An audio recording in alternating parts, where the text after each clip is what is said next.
Consumo e consumismo são dois termos que muitas vezes a gente não consegue estabelecer uma diferenciação muito clara. O limite entre essas duas palavras, ele é muito delicado. Muitas vezes as pessoas se dizem consumistas ou as pessoas se dizem consumidoras conscientes e na verdade elas são o oposto daquilo que elas dizem. É uma dificuldade grande das pessoas avaliarem qual que é o seu grau de necessidade durante o dia, durante o mês, durante as compras da semana, da família. Tudo isso pode ser avaliado quando a gente começa a se perguntar qual que é o consumo ideal, qual que é o consumo sustentável ou qual seria o consumo consciente para aquele perfil de família, para aquele perfil daquela pessoa que a gente está avaliando. Mas na verdade o que a gente tem que se colocar é que não é avaliar o nível de consumo, mas muitas vezes a gente tem que se perguntar qual que é o nível de entendimento da pessoa com relação às suas necessidades. E muitas vezes o consumo ele é colocado como o condicionamento ao consumo ele é muito comum. Quando a gente coloca uma publicidade que incentiva hábitos que não eram comuns a um determinado grupo, a gente está criando um consumo que não existia.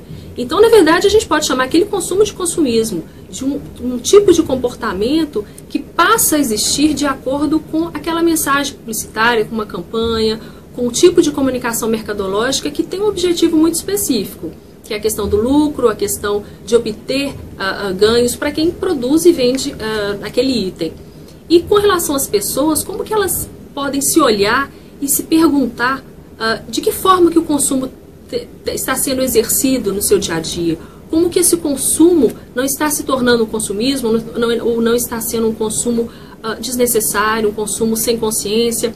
Quando a gente fala da consciência antes do consumo, é justamente para a gente entender o que é necessidade para o ser humano hoje. Hoje a gente tem uma mistura tão grande de termos, de noções, o que é realmente necessário para uma pessoa.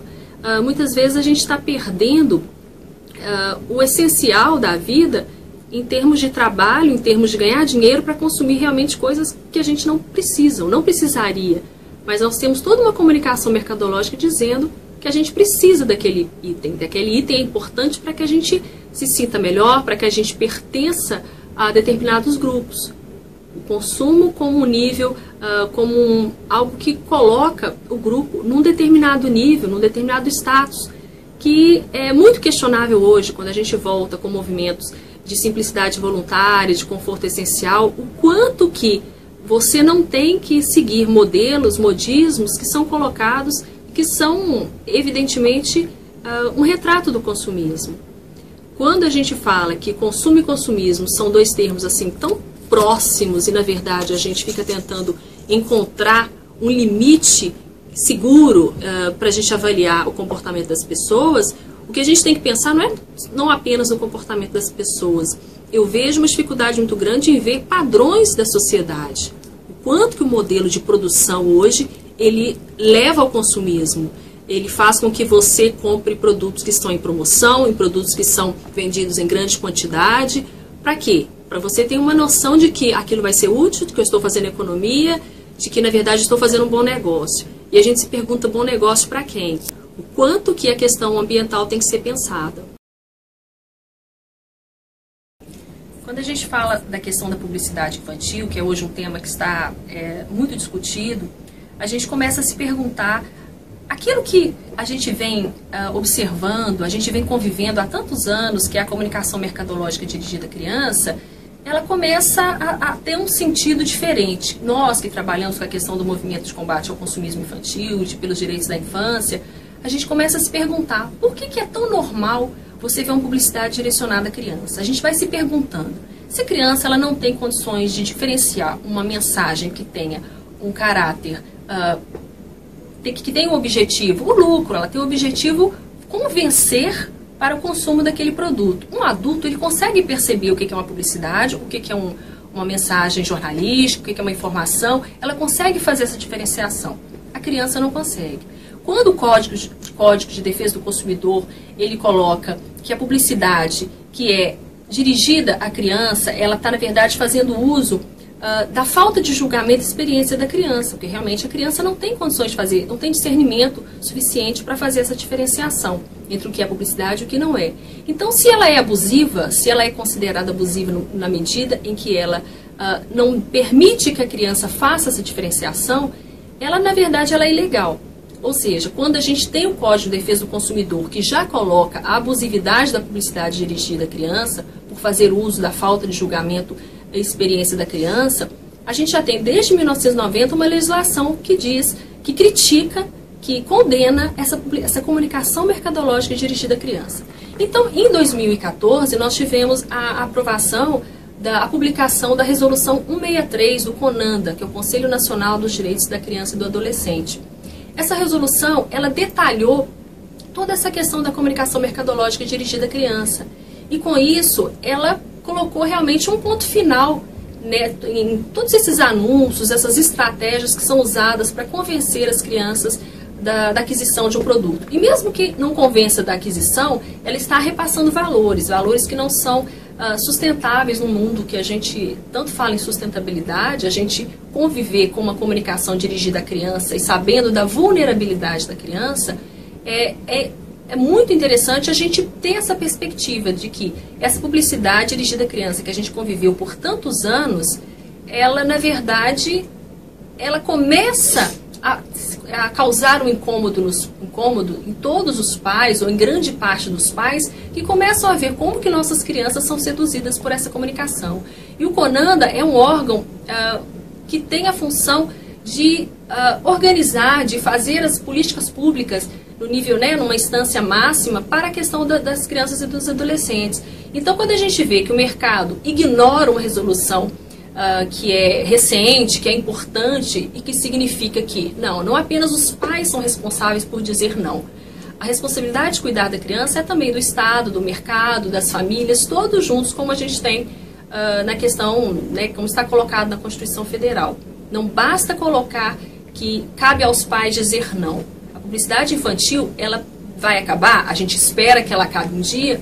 Por quê? Porque ela é danosa, ela passa mensagens de valores para as crianças, de um tipo de consumo que não é sustentável. E o que a resolução coloca? E outros institutos e movimentos em defesa da infância e combate ao consumismo? Que os anúncios sejam feitos direcionados aos pais, que não usem personagens, elementos que vão cativar a criança de tal forma que ela não vai conseguir diferenciar se aquela sandalinha, se ela usar aquela sandalinha vai sair borboletinha como mostra o comercial, ou se ela vai ter superpoderes, se ela comer determinado biscoito. Então, todos esses elementos usados na publicidade dirigida à criança, eles são abusivos porque eles criam uma falsa realidade do produto. O adulto sabe diferenciar isso, ou pelo menos a gente espera que ele saiba. A criança, ela não faz essa diferenciação. Então, o que a resolução coloca é isso, que a publicidade seja direcionada aos pais e não para as crianças. Quando a gente fala da questão escolar, é fundamental a gente perceber o quanto que a educação ela é fundamental para a mudança desses processos. E a educação ela vai acontecer na casa, vai acontecer no dia a dia das crianças e dos adolescentes, mas a escola tem um papel que é fundamental. E a escola, a meu ver, ela tem deixado muito a desejar nesse quesito de pensar a educação para o consumo de uma forma mais abrangente, mais integral. Quanto que você vê hoje as escolas fazendo campanhas, levando as crianças a refletir sobre o gasto de água, sobre a produção de lixo, isso dentro da teoria, dentro ali da matéria, mas quando as crianças saem ali na hora do recreio ou na porta da escola, elas não conseguem fazer aquele gancho com o que foi estudado dentro da sala. Então, como que essa educação, ela não está conseguindo fazer essas crianças perceberem que não basta só estudar para um trabalho, estudar para uma prova, fazer uma atividade que foi proposta pela professora, que a educação é uma proposta integral. E quando ela sai da rua e ela vê um problema ambiental ali acontecendo, seja de lixo jogado na rua, seja da questão da poluição, da questão dos congestionamentos, e a gente volta na discussão de que toda educação é ambiental, por isso muitas vezes o termo educação ambiental ele é redundante, porque a educação é para isso, é para a gente mudar esse comportamento no ambiente que a gente está inserido. Então, se a gente não conseguir que as escolas façam uma ligação muito forte entre aquilo que está na teoria com a prática, com a vivência, e que não se restringe aos muros, às paredes da escola, a gente realmente não vai estar fazendo educação ambiental, não vai estar fazendo educação e não vai estar trabalhando para essa mudança de valores, de perspectivas, de se construir, de se contribuir para uma sociedade que seja diferente. Quanto que as crianças têm esse papel fundamental e elas são multiplicadoras. Elas chegam em casa com aquilo que elas aprenderam na escola e elas vão multiplicar e vão repassar esses conhecimentos para os pais, para os vizinhos, para os familiares. Então, essa atenção especial com a coerência entre o que é teoria e o que é prática dentro do ambiente escolar, ela é fundamental. A palavra coerência é uma palavra fundamental nesse processo de educação ambiental e educação para o consumo. Entender que o consumo daquilo que você aprende na sala de aula, seja de alimentos saudáveis, seja de práticas mais ecológicas, e muitas vezes a escola não dá o retorno que seria, por exemplo, o que nós podemos fazer para o consumo aqui na escola seja com mais consciência? Será que a gente pode promover uma troca de uniformes, aqueles uniformes que não servem mais de uma turma, poderiam servir para outra? Como que a gente poderia ter uma lista de material mais enxuta? Como que a gente poderia pedir menos gastos das famílias, mais entrosamento para que as soluções ambientais sejam pensadas em conjunto? Muitas vezes essa separação deixa realmente a criança num processo de aprendi para a sala de aula e não para a vida.